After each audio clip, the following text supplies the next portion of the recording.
Hello everyone, once again welcome back on my YouTube channel. Student, आज के session में हम डिस्कस करेंगे फैक्ट्री को डिफाइन करेंगे under industrial law. Okay, so let's start. According to factories act 1948, what is the definition of factory?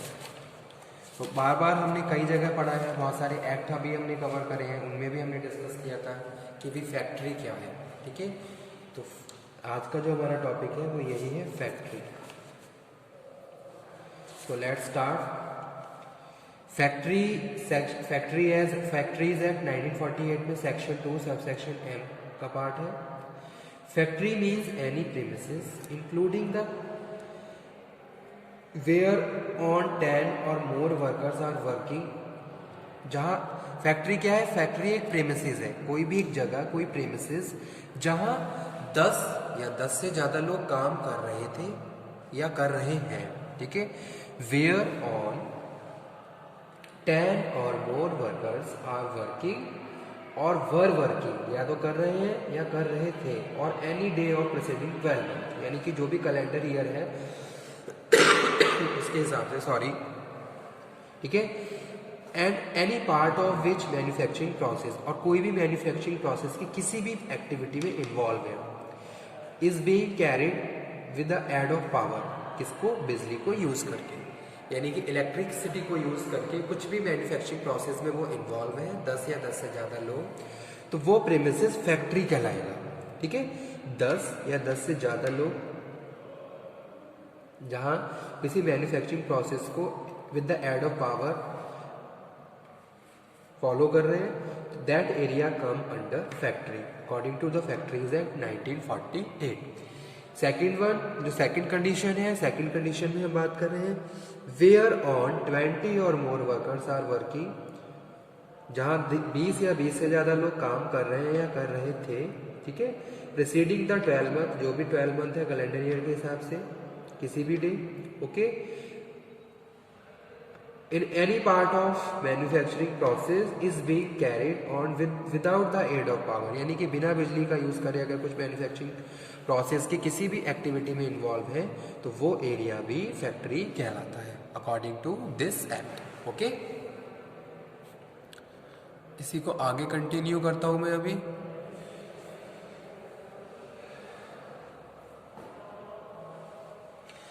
But does not include mine subject to the operation of Mine Act 1952। Factory की अगर बात करें तो mine factory में include नहीं होती है according to the operation of mine act 1952, जो भी ये एक्ट है इसके हिसाब से। और आर्म फोर्स यूनियन, यानी कि जो आर्म फोर्स यूनियन होती है ये फैक्ट्री में नहीं आते हैं। रेलवे रनिंग शेड जो होते हैं उनको फैक्ट्री हम नहीं बोल सकते। ठीक है, और होटल, रेस्टोरेंट और ईटिंग प्लेस, यानी कि अगर किसी भी हम होटल की बात कर रहे हैं, किसी रेस्टोरेंट की बात कर रहे हैं या किसी ईटिंग प्लेस की बात कर रहे हैं, तो वो सब एरिया, वो सब फैक्ट्री का पार्ट फैक्ट्री में इंक्लूड नहीं होंगे। तो for computing the number of workers for the purpose of clause all the workers in different relay in a day shall be taken into account. For the purpose of this clause, the mere fact that an electronic data processing unit or a computer unit is installed in any premises or part of thereof shall not be construed to make it factory if no manufacturing process is being carried। अगर कोई manufacturing process नहीं हो रहा है, ठीक है, जैसे computer unit installed है। It should be noted that word factory does not include mine, as a mine is governed by the provision of the Mine Act 1952. Again, it does not include a mobile unit belonging to the armed force of Union, railway running shed, hotel, restaurant or eating place. So simply speaking, a premises where 10 workers or more are working with the aid of power, 20 workers or more are working without the aid of power, and manufacturing process is carried on in any part of premises, it is a factory। तो वो क्या है? Factory है।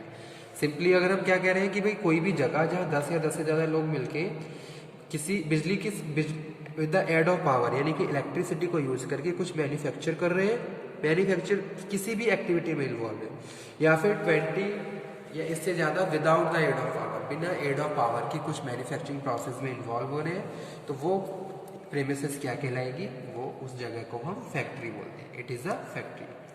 It should be noted that mere use of power is not enough.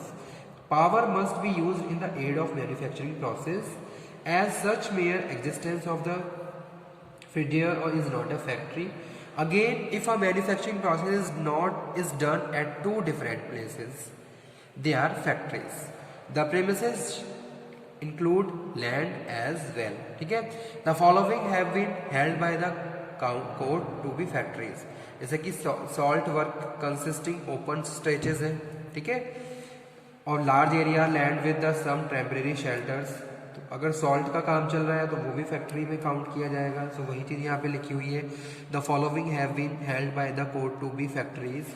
A gas mine, gas godown belonging to the gas company 400 yards out of the factory, वो भी क्या है, factories है। Establishment preparing articles of food, drink, catering them to visitors. Okay, a premises where the manufacturing process is going on with the 7 persons permanently. कोई भी premises जहाँ 7 लोग permanent है और जो अदर 3 है वो क्या है, टेम्परेरी है और कुछ रिपेयर कर रहे हैं किसी मशीन्स को।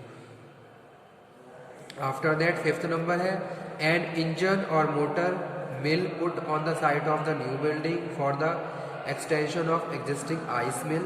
Okay, railway workshops. The following have been held by the court to be a factories. अब हम बात कर रहे हैं, the following have not been held to be factories. A cinema hall is not to be regarded as a factory as was held in the Bombay case. 7 workers employed permanently and 3 temporary in a manufacturing process have been held to be covered by the term factory. Okay. However, where the workers are free to come and go at of their will and their work could be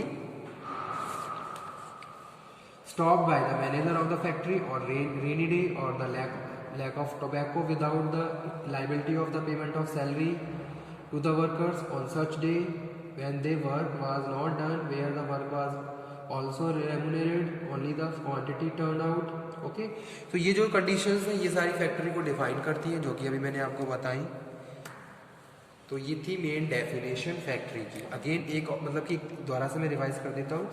simply speaking, आप premises, अगर आपसे कोई पूछता है कि भाई factory define करें, ठीक है, तो आप किस तरीके से उसको रिप्लाई करेंगे, किस तरीके से उसको आंसर करेंगे। Factory according to factories act 1948 section 2 subsection M define a premises where 10 workers or more are working with the aid of power, 20 or more are working without the aid of power, and manufacturing process is carried on in any part of the premises, it is a factory. तो वो क्या है, factory है। उसको हम क्या बोल रहे हैं, उसको हम फैक्ट्री बोलते हैं, ठीक है।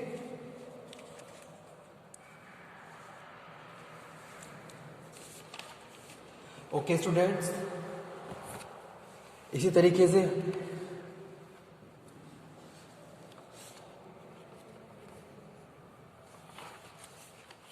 मैं एक डेफिनेशन और डिस्कस कर रहा हूँ हैजार्डस प्रोसेस की।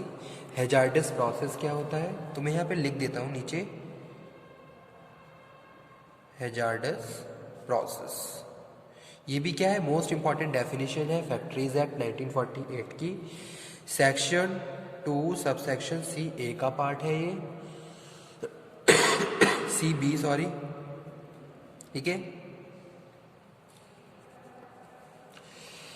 Hazardous process means any process or activity in relation to industry specified in the schedule first, where unless special care is taken, ठीक है।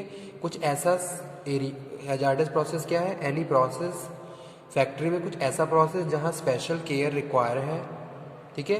Raw material use there in intermediate और finished product, कुछ raw material use किया जा रहा है और उससे कुछ प्रोडक्ट फिनिश प्रोडक्ट बनाया जा रहा है। Waste effluent there of wood, casual material impairment of health और इम्पर्सन, और जो हमारी हेल्थ के लिए जो है बहुत ज़्यादा क्या है, बहुत ही ज़्यादा हार्मफुल है, ठीक है।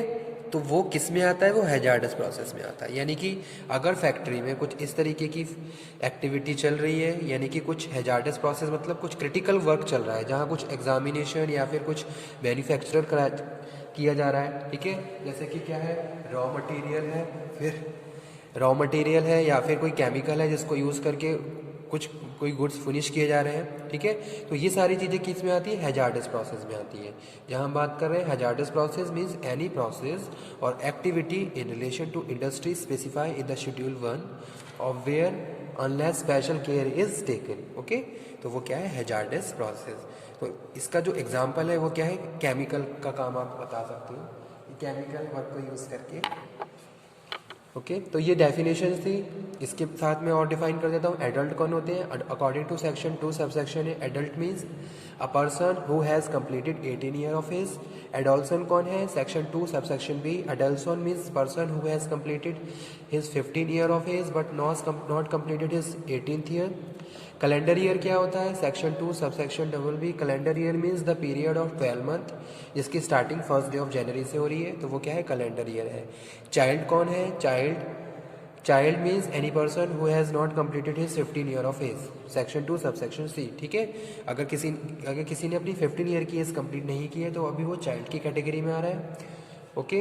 तो और एडोल्सन कौन होते हैं, एडोल्सन सेक्शन 2 सबसेक्शन बी का पार्ट है। एडोल्सन मीन्स उसने अपनी 15 ईयर की एज तो कंप्लीट कर ली है लेकिन अभी 18 ईयर की एज कंप्लीट नहीं की है, तो वो कौन है, एडोल्सन, ठीक है। तो आज का टॉपिक में यही फिनिश करता हूँ, okay student, thank you very much. Next lecture में हम नेक्स्ट टॉपिक कंटिन्यू करेंगे। किसी भी स्टूडेंट को किसी भी टॉपिक में इंडस्ट्रियल लॉ के जितने भी एक्ट हो गए हैं उनमें कोई क्वेरी हो तो आप दोबारा से पूछ सकते हो, अपने डाउट टाइम पे क्लियर कर सकते हो। Okay student, thank you very much, thanks a lot.